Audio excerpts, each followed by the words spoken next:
Ladies and gentlemen, welcome back to Elo Swap. This is a series where in every episode I have a guest play a person slightly stronger than them and a lot stronger than them until move 20. At that point, I take the game over and convert a victory or save a lost position. Now, everybody featured in these episodes knows what they are signing up for, so it's not cheating. They are all subscribers and all the games are unrated, okay? Episode number 2 has Northernlion, Twitch streamer, YouTuber extraordinaire. He's about 1500 blitz.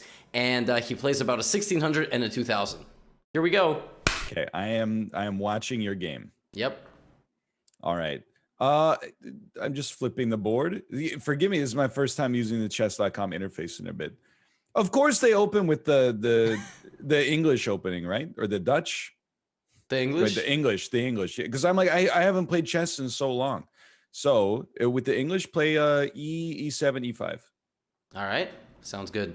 You could just you don't have to tell me where it was. You could just tell me where it's going. Okay. Now I'm a little lost already. Give me knight F6. Okay. Let's move 2. Don't be lost yet. Give me knight C6. Mm-hmm. So in the first recording of this, okay, I don't want to say anything. Okay. It's our move. Give me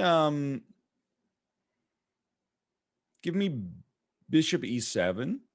Okay. So I was going to say, first time we recorded this, I sort of like spoke too loosely as moves were getting made, and people were like, you're coaching as the game is going on. So I'm going to be quiet. I'm going to take a second for this one. Okay. The opening has always been, that's like where I'm derelict in the modern chess ecosystem. So I'm just... Good name for a book. It's probably many people will fight for the same title on that one, I think. I will take I'll take a D6. Okay. We have 5 seconds bonus, but we also we're running down a minute. Yeah. Yeah. Okay. And I'll take a bishop E6. Okay. And queen D7.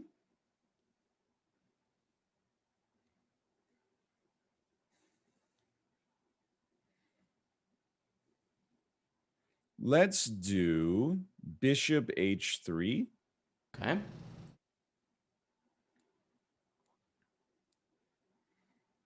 So Levy's lamp had a line in mind. I think it's fair to say. Yeah. Okay,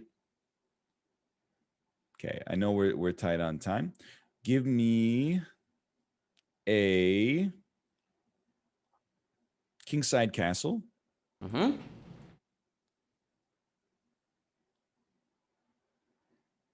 I don't know if a line, I mean, it's just kind of a setup-based approach. It's very easy to play this with white.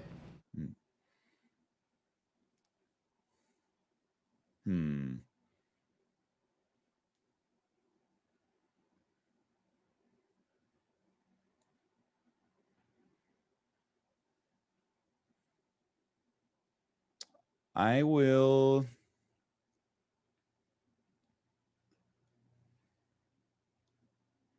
It's a little busted, huh?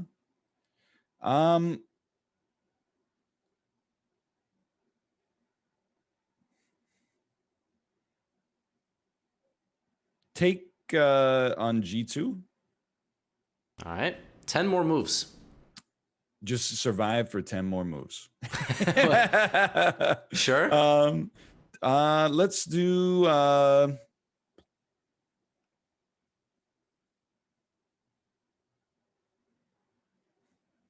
knight no, scratch that. I'm counting on you to get me out of a time crunch here as well. But you are an international master, so. Last I checked, yes. Give me queen F5. Okay. Yeah, I think this guy's strategy is simple moves, played very fast. I mean, the time advantage is definitely not going to help. Like, even if I have 5 seconds to make a move, I should be able to win this game as long as we're not, like, totally materially busted. But, okay. There's Interesting. a move.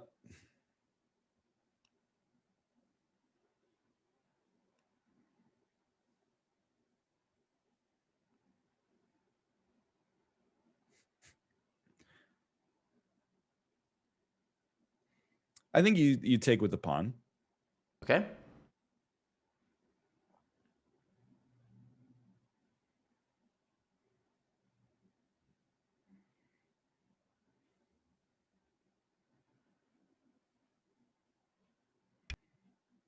How about I would take with the knight. Mm-hmm. I was excited to not hang a queen there. Yep. That's already a win, basically. I mean, you got to make 7 more moves in a minute and 38 seconds. I understood. Give me a rook from F to E8. Okay.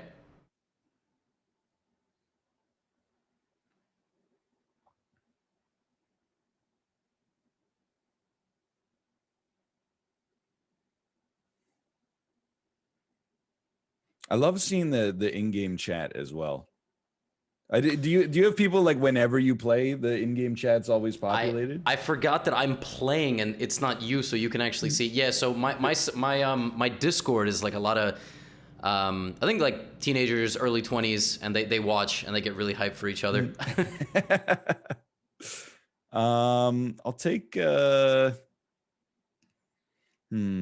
know time's tight. Give me an knight d7. Okay.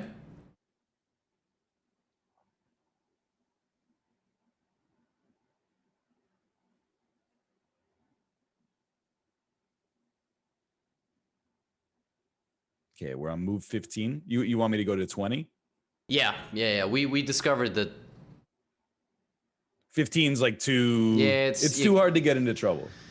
Yes. I mean, people in the comments were literally saying that my guest should throw on purpose to get me the worst possible situation. And I was like, you know, once we go up to, like, for example, your level and play people who are like 18, 1900, at a certain point, it's unsavable, right? Like, yeah. A 1900 should be able to beat me up a rook. Like. Well, very interesting.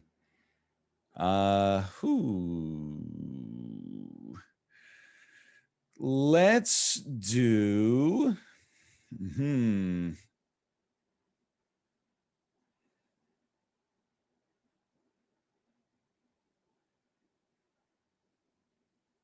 Let's do. Just trade. Okay. 4 more moves. Why is our opponent thinking? Oh, no. Internet. Could be internet. Oh, never mind. You got my hopes up. Play bishop to f6. Okay. Can you hear my mouse clicking? I can't, actually. Oh, okay. Give me, on this one, knight to b6. Okay. I'm very flattered. People in the chat are like, "Oh, Levy's playing now." I'll take knight.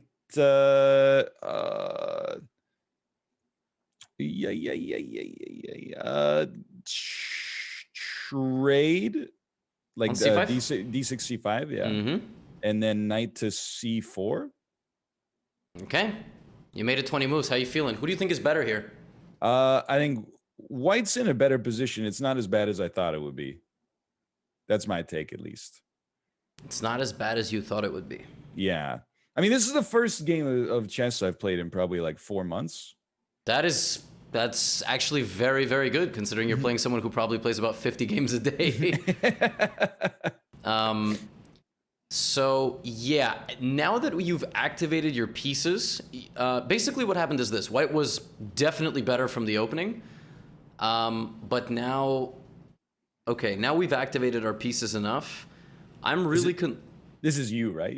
I'm not scared. Okay. But it's a little bit unpleasant. Like, our opponent actually has some activity. So what I'm gonna do is I'm going to take this pawn. That's what I would have done. See, there's a move here, knight d5 and knight b5, but not anymore. Knight d5 activating the knight for a while has been like really good. Like that. Okay. We'll go back and analyze a little bit as well, or I'll analyze, I guess, separately. Okay, so I'm going to set a trap because I'm very mean. I'm going to offer a trade, and our opponent. Actually, this is a trap in two ways. So first of all, if they take our pawn, we have rook d3 when we go down with the rook. Okay, they are not interested in falling for a trap. It's very disrespectful. So what about c6? Now their knight can't make any forward moves, and if they trade rooks with me, like, okay, we're just up a pawn, so obviously we're okay with that. They can't take on b7. They can't play rook takes pawn because we take their rook and then we take the bishop. So your bishop f6 has been super clutch.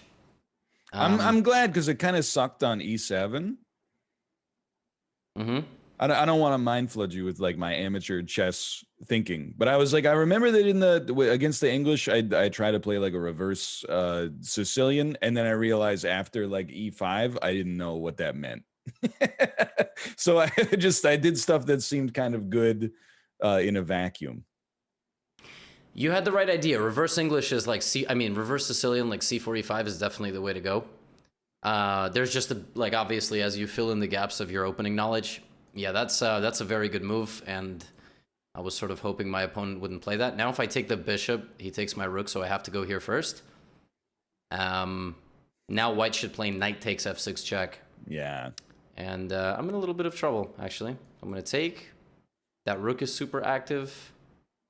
I definitely took this a little easy. Okay, let's go king up. Now rook takes pawn.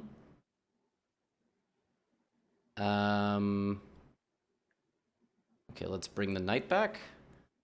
So my knight is okay. Objectively, the position is probably just balanced, but somehow the queen side is shut down. Like the rook can't really attack anything. I'm going to move my king up one square so it's no longer pinned to the bishop. And then I'm probably going to have to activate my rook somehow. But I am not thrilled about blundering knight e4. It's actually kind of hard to like just totally take over, I'm not going to lie. Oh, yeah. I mean, I didn't do you any favors. No, your position was totally fine. I blundered, actually, there. I was, it's totally fine. It's a trip to play or to watch this happen with the eval bar up. Oh, yeah. I forgot you also have that as well. Hopefully not. I feel so powerful right now. Hopefully not during the game, but... No. Just after you took over. Yeah, this is... Our knight is in the perfect spot because it guards the pawn on a7, any square to get to the c6 pawn. That's true, yeah. It's absolutely perfect spot. Of course, white should never be losing this position, but never say never. So, like, I'm going to go for this bishop now. The bishop doesn't have many moves. Rook d1 has to be played, I think. Now I'm going to go here. Yeah. And see, now the king is on the same line. So the rook is going to go to b1, and then I'm going to play pawn to a5, and we're back in the driver's seat. Hey, look at this. Yeah, a5. So it's all about activity. Like, it's all about just protecting your weaknesses in endgames and activating the right way. But that is a good move. That is a very annoying move. See, our opponent is doing exactly what I just said, like activating the correct way. They might be familiar with your content based on their name. Probably not. Probably don't watch me. I'm going to take... I honestly don't know. It's a lot to calculate. I could mess up. I didn't want to take and then give them... What? What is that move? This is check. That's check. I'm probably winning, but I'm pretty terrified. Let's throw in this capture. I have no idea if this is correct. I don't think a rook trade is smart for my opponent. Okay, clearly neither do they. What about... This is terrifying. How about this move? I'm trying to push b2. That's what I want here.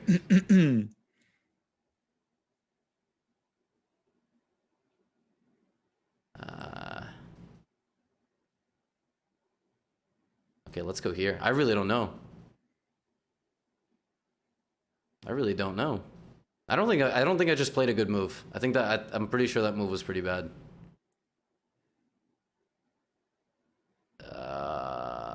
What a wild position.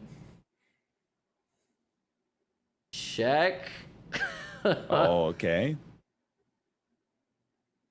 I don't think we're doing great.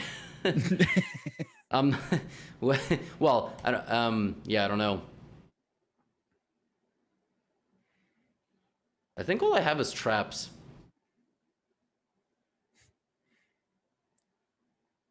Okay, let's take and go here. I don't actually see a way that we lose. Okay. That's comforting. Okay, let's go check and let's just hope for king c3. I don't think king c... Oh, guy plays the right move. Oh man, we might only be able to draw this unless can I somehow pull this off? King b3. Ay. All right, let's go here. I don't see it. I don't see how to do this. I also did not expect this first game to go this long. This is going to be pretty nuts if we have to do this the whole episode. Okay, let's give this check.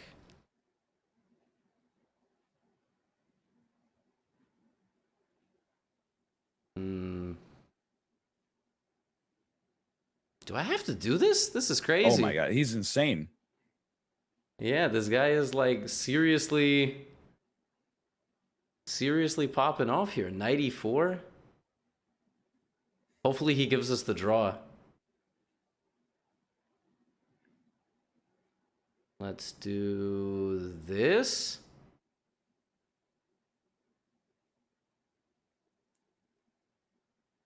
I hope he blunders a fork. That's the remaining hope here. I think it's unlikely. like rook g2. Oh my goodness! Please just do it for the content. It's never too late. Just okay. That's not quite what I wanted. You sort of went the wrong way, but you know, close. So objectively, this is definitely, it's got to be winning for white. Got to be.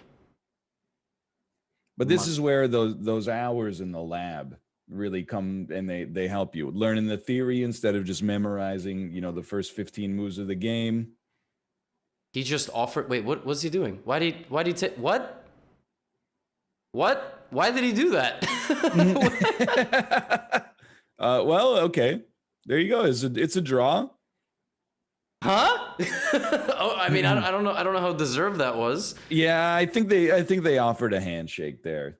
Okay, folks, I'm not gonna lie to you. It's been 2 days since we recorded. That's why my shirt is different than in the recording, and I'm still absolutely flabbergasted at this game.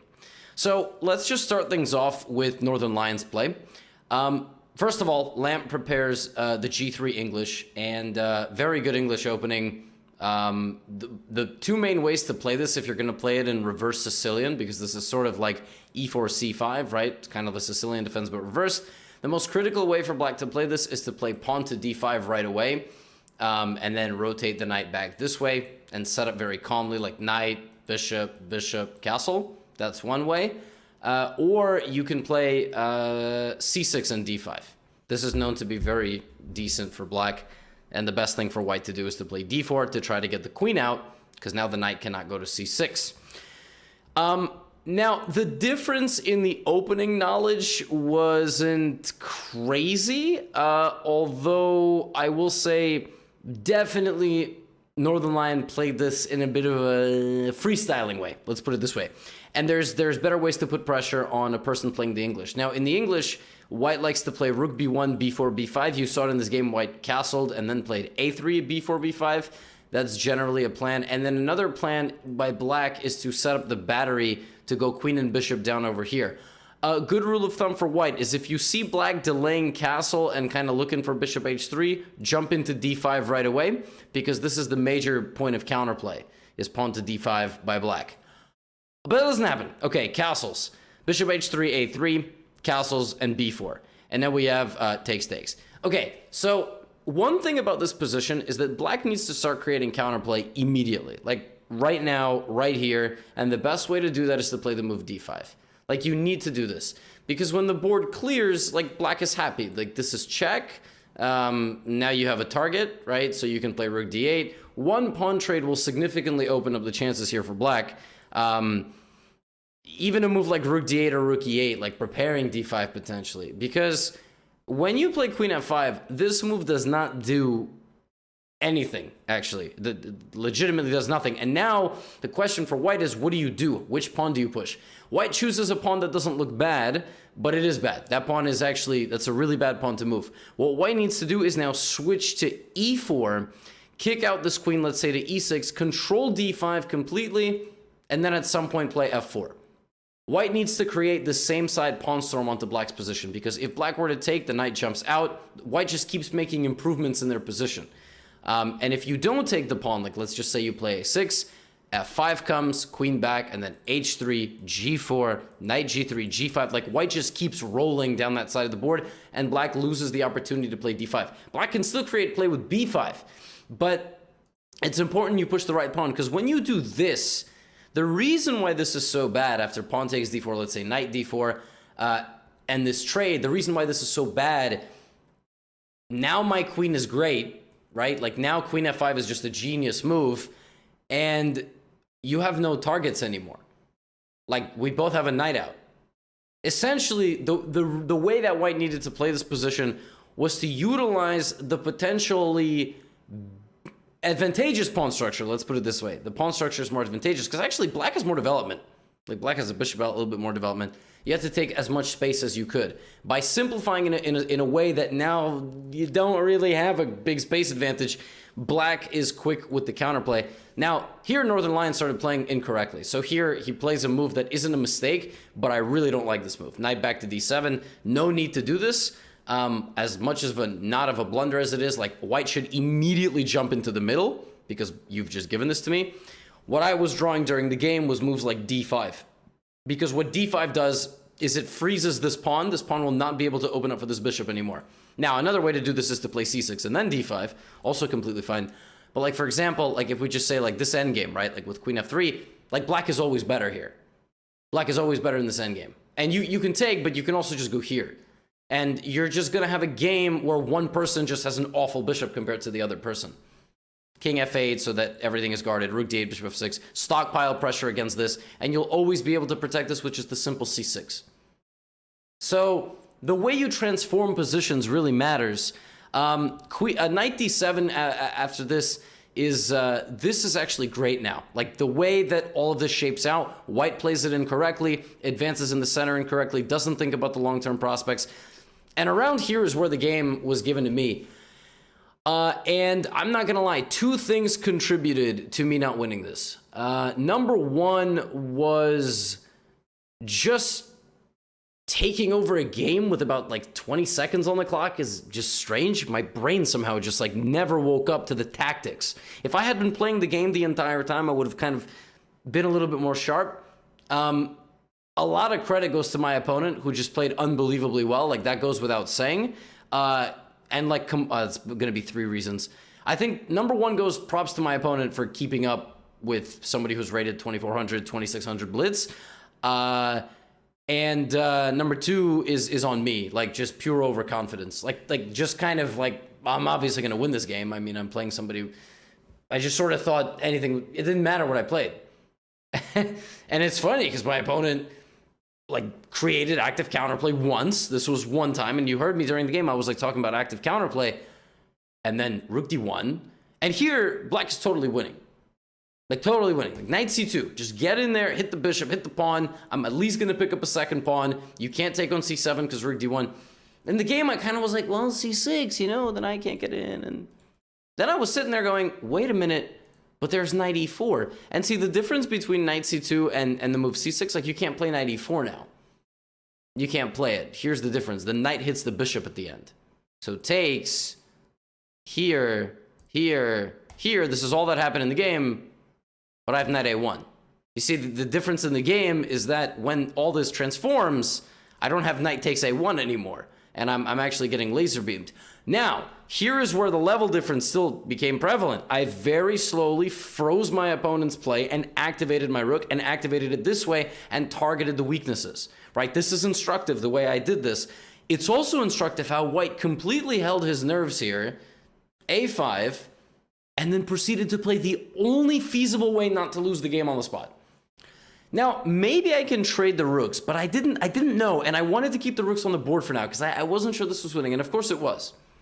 And then as the game progressed, right around here, I started doubting myself. I was like, there's like counterplay here for white. And it's completely lost. If I play rook a1, takes, and b2, I'm doing that to flex my jaw, by the way. If I just like take and play knight c3, for example, it's a nice move. Or I have even prettier b2. And this wins by force. Because rook b1, knight c3. Rook b2, knight d1. And it all just comes down to where this king is. Like just a totally forced sequence of moves. Rook takes a1, here, b2, or knight c3, and it's just over. Like there's no counterplay anymore. Maybe again, I would spot this if I was kind of playing the game, but all of a sudden I'm like, wait a minute, our opponent's getting some counterplay. And then here, I mean, I just go completely insane. I just play this move and forget the bishop can take the pawn. White finds it again, and all of a sudden, like right around here, I'm not playing knight f4 and winning the pawn. Like I'm just completely malfunctioning, falling apart. Now here, again, there's like a moment I can play knight f4. It happens somewhere here. I remember analyzing it. Right here. Like, give this check. Opponent goes here. Just check on f4. It's just a fork. Crazy. I mean, and then by the end of it, white is completely winning. This is a totally winning endgame. And it's important to take a look at how to win this. It's a little bit of hard work. White needs to constantly create the threat of sacrificing. So for example, like this, you know, you need to know when to sacrifice. Like this is a win for white, but for example, this is a draw. You need to know your king and pawn endgame, simplifying. The way that white needed to win this was like, for example, here, like king d4. You know, king d4. And then what can I play? I mean, if I play knight b4, for example, you give me check, king e6, and something like this. And this is known as zugzwang. Zugzwang. Like, I can't move. You have the rook completely paralyzing my king, you will go and get rid of my knight, right?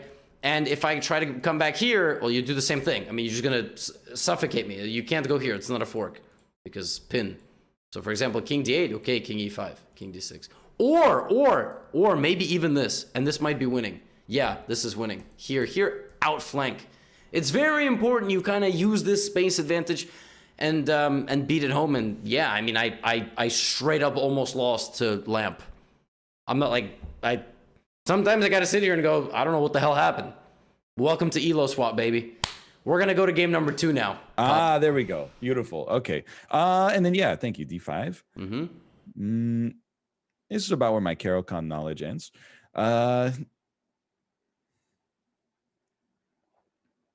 I believe, without putting you too far down, that the next move you make in this situation is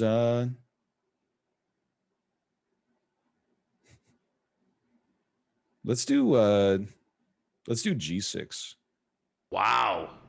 This is called the Gurganidze system. This that's only because he got there first. Mm-hmm. I popularized it or invented it in many ways. He just he made it more popular. Yeah. Yeah. I remember seeing that in ChessBase. It was there was a photo of you right next to this opening. It's a very famous game. It's a blitz game from before the tournament started at my local chess club. Mm-hmm. Okay.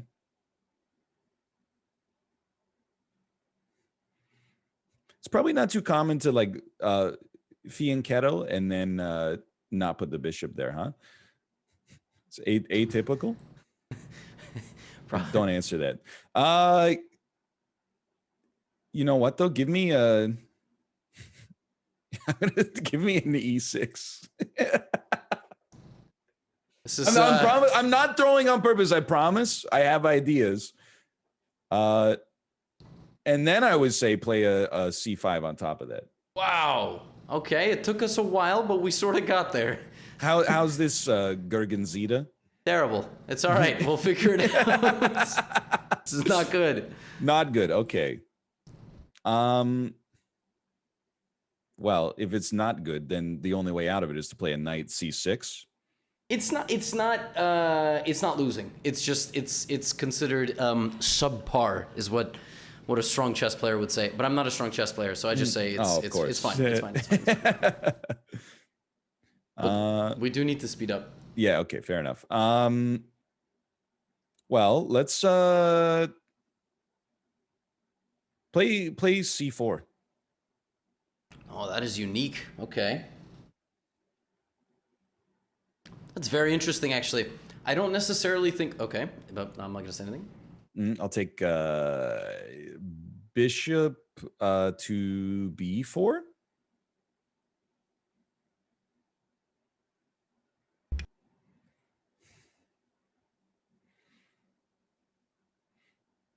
I would take knight from g to e7.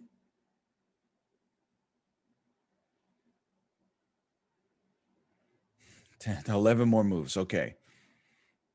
So we can hang in there. We successfully closed down the position and made it as uninteresting as possible. Definitely you're going to follow this with bishop to a5. Ah, interesting. You faked him out. Like, oh, maybe he's going to take my knight. What a delightful move. Whatever, dude. Go there. See if I care. Give me knight to f5.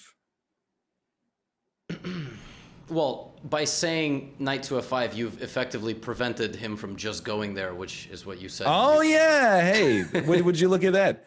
Well, I mean, in that case, you got to follow that up real quick with an a6.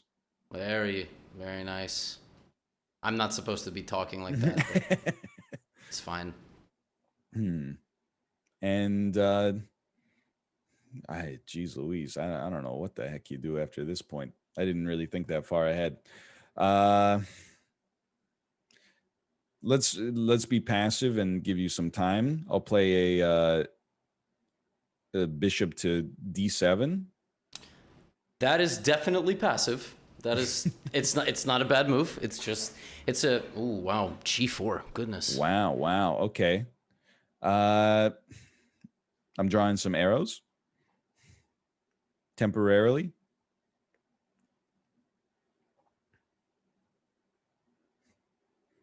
This is a bit of a thinker.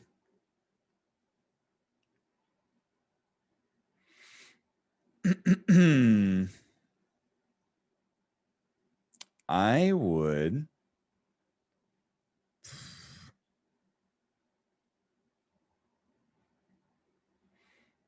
play I'm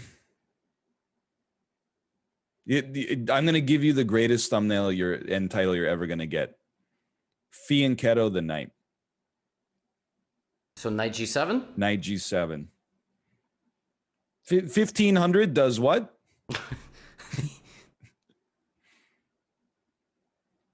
All right, 6 more moves.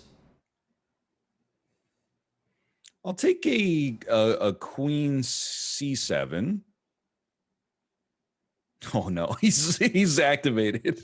Yeah, that's a nice bishop. Yeah. I'll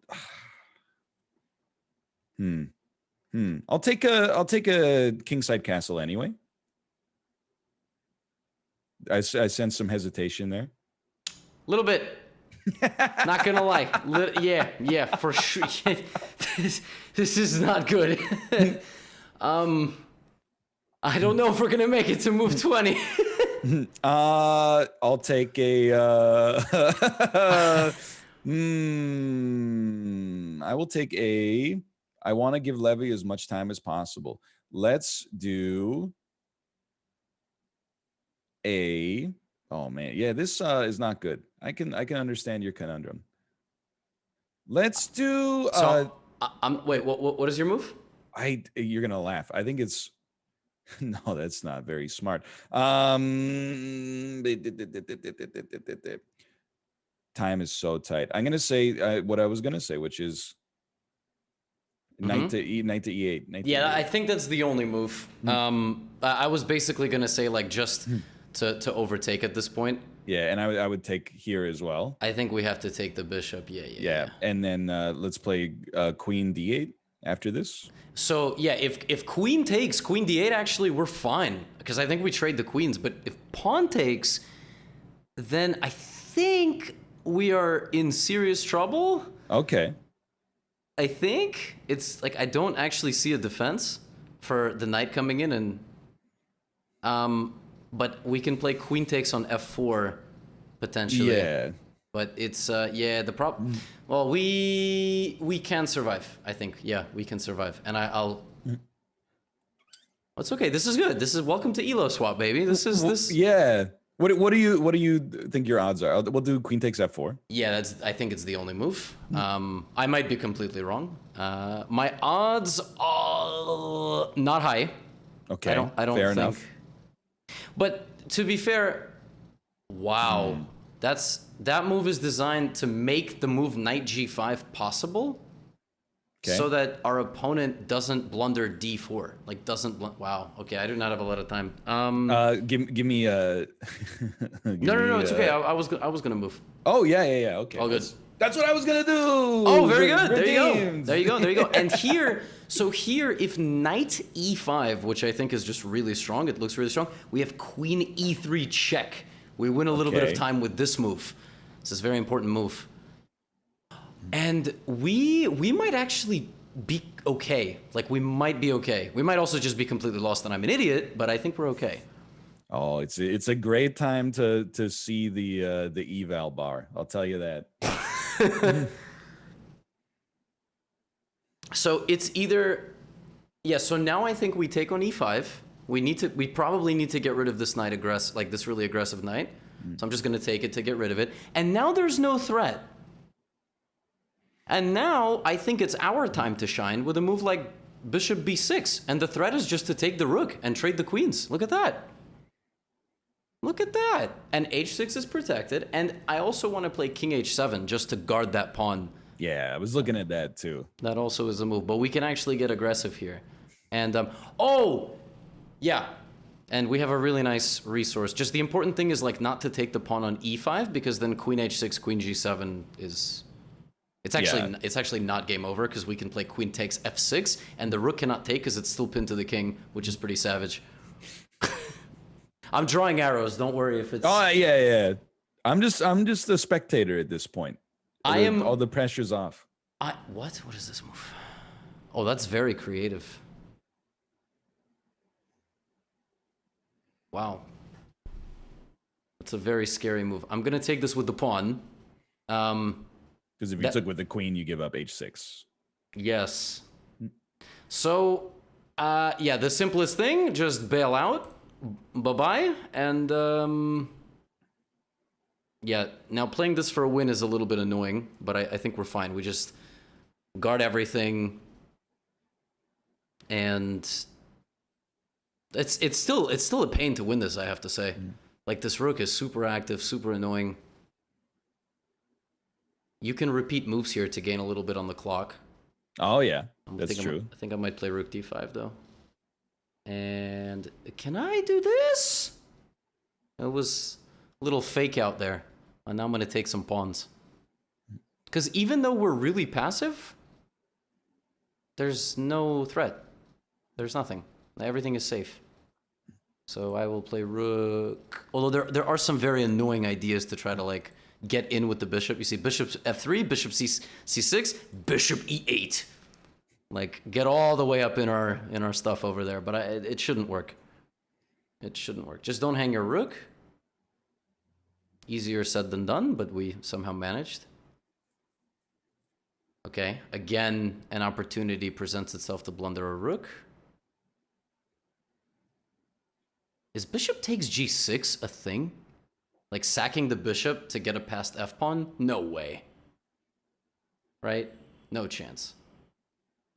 Bishop takes on g6. No way.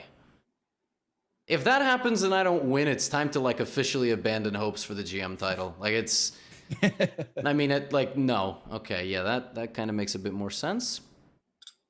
And can I take this opportunity to actually attack white with my own weakness? Like beat white with my broken arm here? Like is that a thing I can do? And now there's no escape to f4. Maybe I can mate the king. How about a mid-board ladder mate?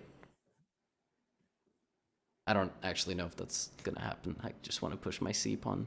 This is the power of the Gurganidze system. Yeah, for sure. You're finally giving it the respect it deserves. Well, you know what? You're right. I admittedly, I've played the Caro-Kann my whole life, and I've never put the pawn on g6. And then fianchetto the knight is an important. Yeah. You don't fianchetto the bishop. It's actually a fake out. It's You really confused. You confused me and him and yourself probably. So yes. But I come pre-confused, so like that's not out of the norm for me.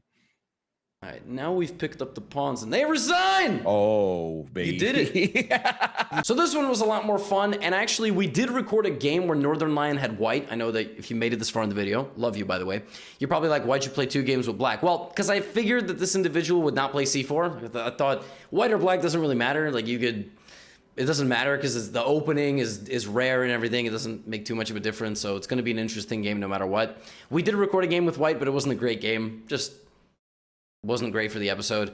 So this game was kind of hilarious. The biggest level difference here is the opening. Like Northernlion didn't know what to do on move 3. I was like, so he played g6, and then he played this, which is just all sorts of wrong. Like I love Northernlion, but we need to have a stern conversation. And yet, the position that ended up happening from the opening was like totally closed. It's just a structural battle. For example, in this position, I'm not so sure f4 is the best move.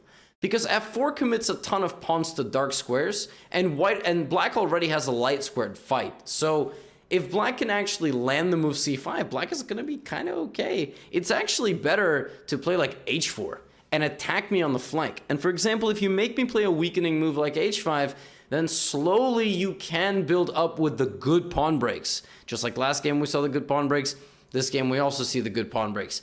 f3 and g4 is going to be very useful in certain positions in the future to try to attack this, putting the knight on g3. But this game was really a lesson in how to maneuver close positions. There's 2 ways for black to play this. Takes, and try to fight for this, like knight h6, for example, knight e7. So like takes, if bishop d4, knight h6, knight f5, and pretty unclear. Like bishop e5 is no good, because now I hope you folks understand that trading the light squared bishops like this only helps black. Like if bishop b5 check is played, so you don't just trade. The stronger you get, you got to realize this is my worst piece. Don't just give me a check for no reason and trade it. I mean, that's idiotic. What? No, keep your bishop. My bishop is terrible. But here he played c4. This is the second way to play this position. And here, black shouldn't play bishop b4, which is what we did in the game. You should realize that you're going to get stormed on this side. So it's actually very useful to now play h5. Very useful, because it's a big difference. And if white plays h4, white has no play anymore. Like you go knight h6, white will never get through on that side, and then you just go here. It's a totally different side of the board. So a lot of these closed positions are about maneuvering, but also realizing where the pawn attacks are. Bishop b4 is not a good move. It's not what we want. Knight e7 is fine, but see, now you gotta waste time. So before you absent-mindedly develop a piece, you gotta think, where's its future? Like maybe this bishop should go here, because in the future, maybe you wanna pull up with f6. Or, again, you want to play h5 because g4 is coming. The thing is, once g4 and f5 happens, black is in a lot of trouble. And you'll notice that that's exactly what goes on in this game. Although knight b5 is not a good move. Knight b5 is not a good move. And by the way, it is not good to take this. You might say, oh, doubled pawns and like it's a weakness. Folks, if you put 7 of your 8 pawns on light squares, and then you go and trade your dark squared bishop, that's not how you play chess. Now, you're able to get away with this because it's a closed position. So in closed positions, you can break these rules a little bit because the position's it's closed, and it's harder to maneuver. Can't really justify structural advantages as easily. But knight f5, bishop f2, and now there is one and only one move as far as I'm concerned, and it's h5. Okay, you have to prevent g4. If you ever plant a knight on a square like this, you need to stop enemy pawn attacks. And if h3, very instructive in many positions, h4 to take en passant. You need to deal with this. You need to deal with it. Now your knight stands really strong. But computer also shows this. Using this knight against your opponent. Your opponent's piece has just wandered in, just like yours, and g4 is coming, queen b6. Because now if this, that's not good. That's very bad. Okay, this queen b2 stuff. So, and if, of course, right, we just get rid of it. So, what ended up happening in this game was g4, and now probably the worst move I've ever seen in my life, and I told Northernlion this after the game, you don't do this. You absolutely never fianchetto a knight, and you have to do it in this game. You got to give the man props. But oh my god, no, please go here. And as the attack is incoming, get out. Like, get out. Or go h5. Like, start an attack, a counter-attack, and don't castle. And we did everything wrong in this game. We castled into the storm. Now, the way I urge you to have this kind of foresight, all the way from back here, is to envision how your opponent will attack you. How can they attack me? How will they put me in danger? The only way is bishop h4. You have no other moves. Like b4, en passant, right? Practice that. And here, before you commit your king, give your opponent, put yourself in their shoes. Who's going to come attack your king? How's the queen? Oh. Wait a second. That's not good. See, if you were playing this position with white, you'd be salivating with queen e1. But with black, it's a little bit harder to see that stuff. You're like, I'm going to castle. You know, I don't want to go here and lose my right to castle. Excuse me, you don't deserve the right to castle after putting the knight on g7. Let's just be very honest. But here, now it's a lesson in defense. And what's funny is that in this game, we were both wrong. I thought that after this, it's instructive. You have to take with the pawn, because if you take with the queen, immediately you come back with queen d8. You don't even think about it. I don't care if the computer gives a move like knight takes d4. Do you know why the computer gives this move? Because the idea is knight takes d4, and not queen d8, but bishop d8 trapping the queen and threatening the knight. That's why this is winning for black. So don't, that's there for my more advanced viewers, but really it more comes down to the fact that you need to activate your pieces in a way that you just counteract what white wants. I know white wants queen h6 and queen g7, or knight g5 and queen h7. Now, to counteract knight g5, you have always h5. So just how that looks like this, it will delay mate if you go here. It'll delay it. You'll probably still get obliterated after pawn takes, but you buy time. It's the only way. Another way is to run your king, but you can't. You're not fast enough. So, yeah, it's a really bad position. And that's why I played queen f4. And during the game, I thought rook d1 was a brilliant move. You saw me being complimentary of it, preventing this. Yeah, it turns out that just going here wins. Because even though I get to take with check and h5, and of course if pawn takes, now I take the queen. That's not that. This was my idea. I was going to get this far and figure it out. Now white plays rook d1. And now I have to release the pin. And now white takes. I can't stop the attack anymore. This is just too strong. An instructive game in how to create an attack. But white did not want me to take the pawn with check. And now we stop everything.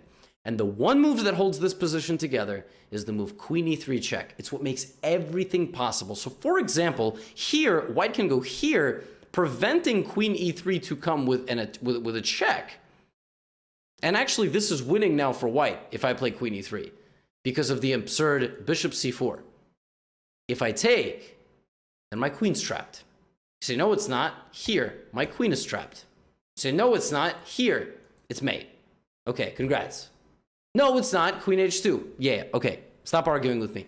So, king h1 is a preventative measure to stop my attack. Oh, sorry, not this king h1. This king h1 prevents this. And here, the only way not to lose is apparently to take this knight. And I don't know why. I don't know why that's like, what if I don't? Like, what if I go here? then knight e5 is really strong. I guess taking the knight removes the defender from the bishop. So for example, if the knight goes to e5, nope, this is also losing. Rook d8, and now if knight e5, yeah. The fact that the bishop is now hanging, and I get to win some time. Ridiculous. I mean, yeah, and the way this ended up happening in the game is I won time with this check, I remove the knight, and now the only piece to attack me is the queen, and I have two ways to win this. One is to just get aggressive, and the second is to continue to play defense with a move like king h7 to make sure this is guarded.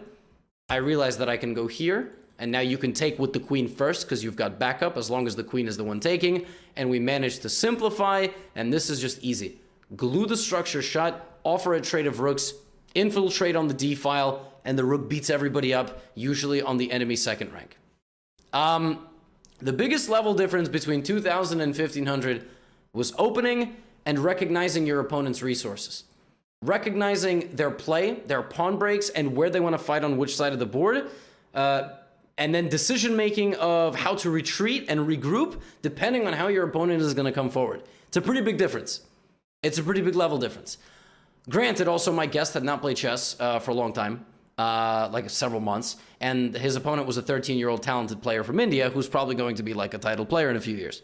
But, folks, as always, if you made it this far in the video, please continue to leave feedback on Elo Swap. I really enjoy the series. I mixed it up for this one with 5-minute games, and I almost lost to a 1600. But the content is there, and I hope you learn a lot and continue to enjoy, and I will see you in episode number 3. Peace out. Get out of here.